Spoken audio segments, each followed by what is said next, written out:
बिस्मिल्लाहिर्रहमानिर्रहीम। अस्सलाम वालेकुम। हज़रत सैयदा फ़ातिमा ज़हरा की उम्र मुबारक अभी 10 बरस की ही थी कि उम्मुल मोमिनीन हज़रत सैयदा हतीजा वसाल फरमा गई। आप वालदा की शफ़क़त से महरूम हो गई।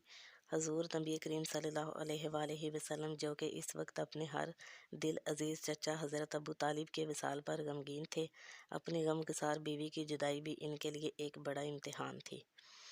जिस वक्त हज़ूर नबी करीम सल्लल्लाहु अलैहि वसल्लम उम्मुल मोमिनीन हज़रत खदीजा को सुपुर्द हाक करने के बाद घर वापस आए तो आपने हज़ूर नबी करीम सल्लल्लाहु अलैहि वसल्लम से दरियाफ़्त किया, बाबा मेरी माँ कहाँ है?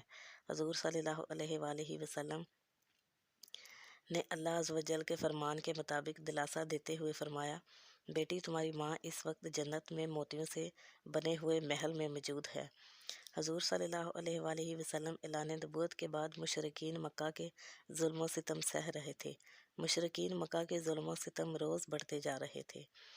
हज़रत सैयदा फ़ातिमा ज़हरा ऐसे मौक़ों पर बहुत परेशान हो जाती थी और हमा वक्त हज़ूर सल्लल्लाहु अलैहि वसल्लम के लिए दुआएं किया करती थी।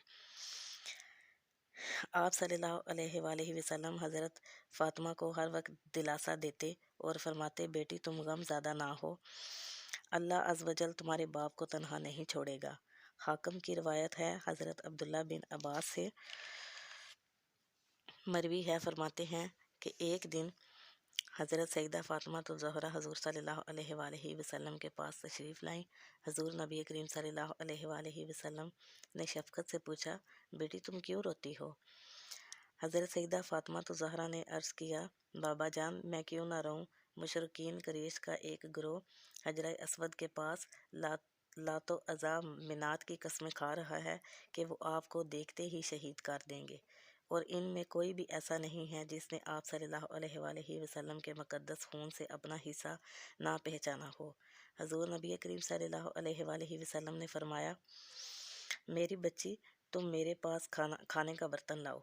फिर हज़ूर नबी करीम सल्लल्लाहु अलैहि वसल्लम ने वज़ू फरमाया और मस्जिद में तशरीफ़ ले गए। जब मुशरिकीन ने आपको देखा तो पुकारे, ये रहे आप सल्लल्लाहु अलैहि वसल्लम। फिर इनके सर झुक गए और इनकी थोड़ियाँ साकत हो गई और अपनी आंखों को उठा भी ना सके।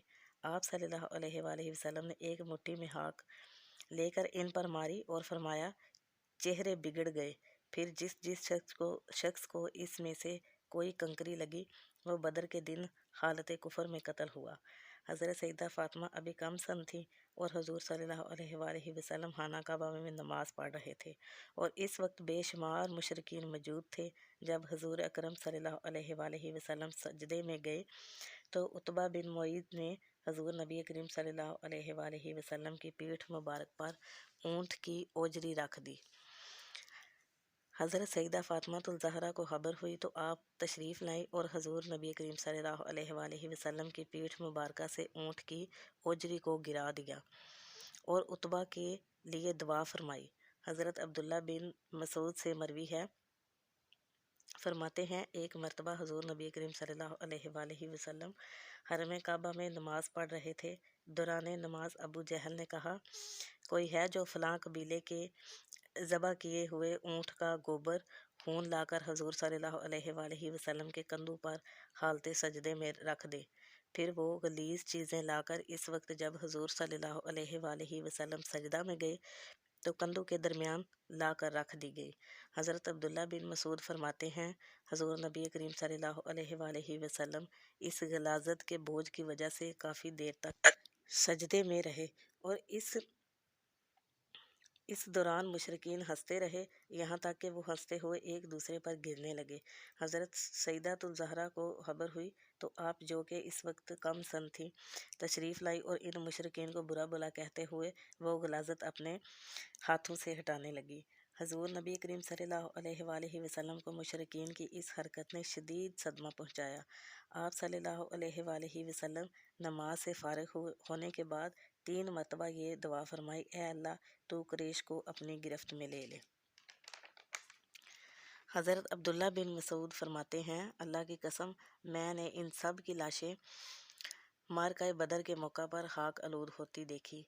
फिर इन सब की लाशों को इंतहाई ज़िल्लत के साथ घसीट कर बदर के एक गड्ढे में डाल दिया गया। حضور صلی اللہ علیہ وآلہ وسلم نے اس موقع پر فرمایا، ان گڑے والوں پر اللہ کی لعنت ہو۔ حضرت عبداللہ بن عباس سے مروی ہے، فرماتے ہیں ایک دن ابو جہل نے حضرت سیدہ فاطمہ الزہرا کے چہرے پر تھپڑ مارا۔ آپ نے اس کی شکایت نبی کریم صلی اللہ علیہ وآلہ وسلم سے کی۔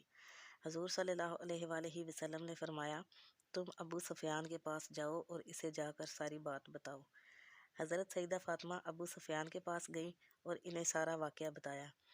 ابو سفیان نے آپ کو ساتھ لیا اور ابو جہل کے پاس پہنچے اور آپ رضی اللہ عنہ سے وہاں جا کر فرمایا، جس طرح اس نے تمہارے منہ پر تھپڑ مارا ہے، تم بھی اس کے منہ پر ویسے ہی تھپڑ مارو۔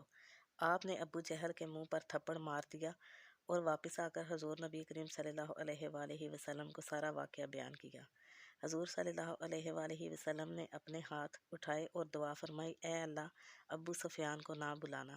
حضرت عبداللہ بن عباس فرماتے ہیں، ابو سفیان کا اسلام قبول کرنا حضور نبی کریم صلی اللہ علیہ وآلہ وسلم کی اسی دعا کا نتیجہ ہے۔